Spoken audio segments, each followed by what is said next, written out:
Hey guys, what is up? It's been a while since I've done one of these videos where I'm actually teaching something. I've been doing a lot of streaming on Twitch and on here on YouTube. So if you guys want to follow that, I've got the links in my description, so you can check me out on Twitch if you like watching live streaming on there or here. Today I'm going to talk about Distrokid. This is what I use to put my music on streaming services, and you guys can decide for yourself if you want to use it based off of this video. Hopefully I answer a lot of your questions. If you have any questions, leave them in the comments. I'll try to get to them. And I'm going to have a 7% off referral code in my description. So if you do sign up for it, please use that, because not only do you get 7% off, I also get a kickback. So it's super awesome. We'll both win. So all right, let's go over it real quick. When you start and you sign up for Distrokid, it's going to give you 3 options. And I believe like they're trying to show you in the form of like ice cream cones or something. It'll be like 1 scoop, 3 scoops, and then like the whole ice cream truck. And essentially what they're trying to convey to you, and they'll have list some of the things that each one offers, but they're just going to tell you what is covered in each of the different packages.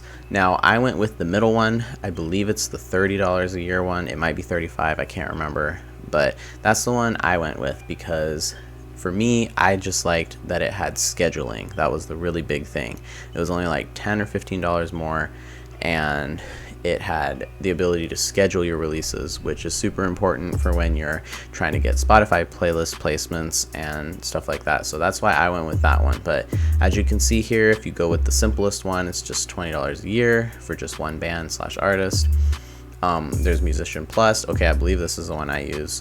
$36 a year. They also have label options. So if you are an independent label or wanting to start a label, or you're like, hey, why don't I manage my friend's music and I'll do this and they can just pay me and then I'll take a cut of it, or whatever you're trying to do, you're in with your entrepreneurial self.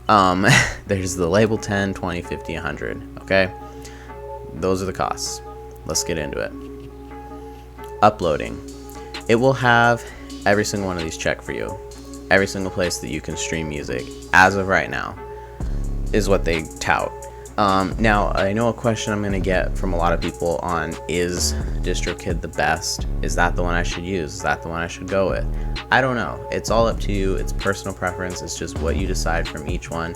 For me personally, when I looked at the price of like United Masters, I know United Masters is good and I know they do a lot of stuff for everyone, but for me, just being a little bedroom producer, just trying to get some beats up on Spotify, it didn't make sense for me to be paying like 100 or 200, I can't remember what it was, a year for their services, because I'm just not going to be making that much. So this one made more sense to me. Now in terms of like Amuse and stuff, I'm not sure. I don't know if they have like scheduled releases and whatnot, because it is a free service. I haven't looked into it that much, but the reason I initially got on Distrokid was because it had TikTok. So when you're uploading music, leave all these checked, because even if you don't know what Save7 is, and I don't even know if I said that right, if you get a stream from it, great. Why not? It could just be another potential fan for you. All right. Number of songs, gonna ask if you're doing a single or all the way up to 35 songs. If you're uploading more than 35 songs, it's probably a Migos album, and that doesn't make sense for you to do. Previously released, say yes or no. Artist, band name.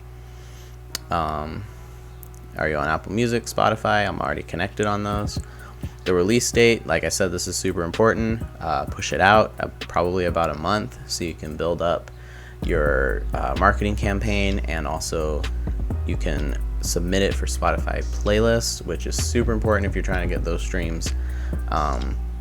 Pre-order, yes. Record label. This doesn't actually have to be a record label. I think a lot of people get stumped here because they think that they have to be signed to a label and they're not sure what to put, and so they just write like independent or something. That's not what they're asking. All they want is for you to make up a name for your fictional record label, because you are your own record label at this point, if you don't have one, of course. And so that was just what I named mine. Album cover. Now I've heard that they're pretty picky about the album cover. I haven't had any problems. I know they really don't like borders on it. That's the only thing that I know. But other than that, just, optimal size, 3000 by 3000. Language of your song, primary genre, secondary genre is optional. And here you go. This is where you'll start labeling all your tracks. However many tracks you'll have will be labeled out. And I have heard also that they're pretty picky when it comes to the title of the track.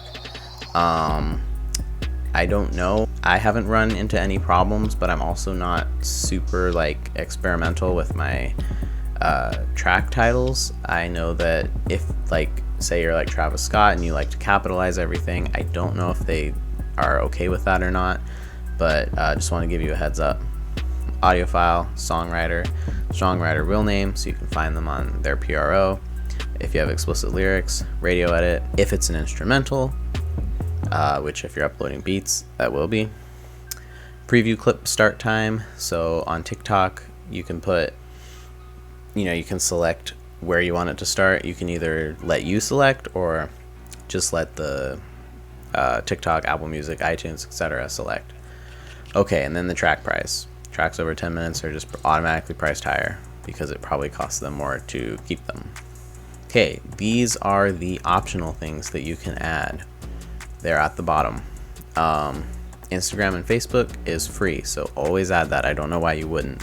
When you upload to your Instagram story and you can add music onto there, that's what this is. Now, YouTube Money. Here's one of the things that is probably not fantastic about Distrokid, and this is why I can't definitively say which one is the best. And they have a lot of good options, but this is one of the places where I think they do suffer. You pay $5 a year and you get 20% of the YouTube ad revenue from the matches they detect. That is not a very good content ID program. 20% is really horrible, especially when you know how low the price payout already is for YouTube. And I mean, it's already not great for Spotify and Apple Music, but that's really low. And if you're taking only 20% of that also, that's not fair. I would suggest if you're with Songtrust, I know they have a content ID program.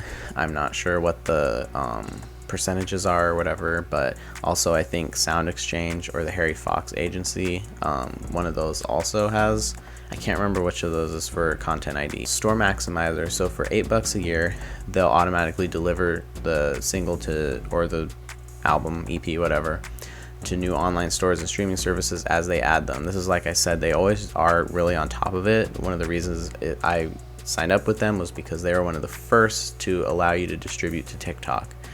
And so this is actually really cool. Now, whether or not you think it's worth it to pay an extra $8 a year for each album, single, whatever you're uploading, that's up to you probably, and probably depends how much money you're making from streaming those. Same with Shazam and iPhone, $1 a year for every single one. Now, granted, this is total, so prices fluctuate depending on if it's an EP, if it's an album, or how many tracks there are. Then the Leave a Legacy. People really like this. It's a $30 one-time fee, so it's non-recurring, and so they don't charge you this. But I mean, $30 is still a pretty big one-time fee. But they won't ever delete anything from your store, even if you lapse in your Distrokid membership, and you'll still continue to collect 100% of your royalties. So it's pretty cool. Then you do have to check every single one of these boxes down here. This one is just that they upload it to YouTube Music for you as a store. And they just have to put this because I guess so many people message them saying, why did you upload my music to YouTube? That's why. They're helping you out. You have to say you recorded it and that you're authorized, that you're not using any other artist's name without their approval, and that you've read and agreed to the terms. Alright, so I went to the music tab and I clicked on one of my projects. I don't want to go up and show the ISRC numbers and whatnot, but just want to show you guys right here that this is where you can see what stores it's all in, and you can add to more stores if you want. This is where you can view the hyperfollow link that they'll create for you, and then you can add features still, Store Maximizer and the Leave a Legacy. Okay, this is Teams. I am not on it, obviously, because I don't have a team, but this is if you're an artist and you have collaborators, producers, bandmates, managers, and you want, and it's free, 0 commission, and so you can set your percentages of what goes to who, and Distrokid will send it to them automatically, which is really cool.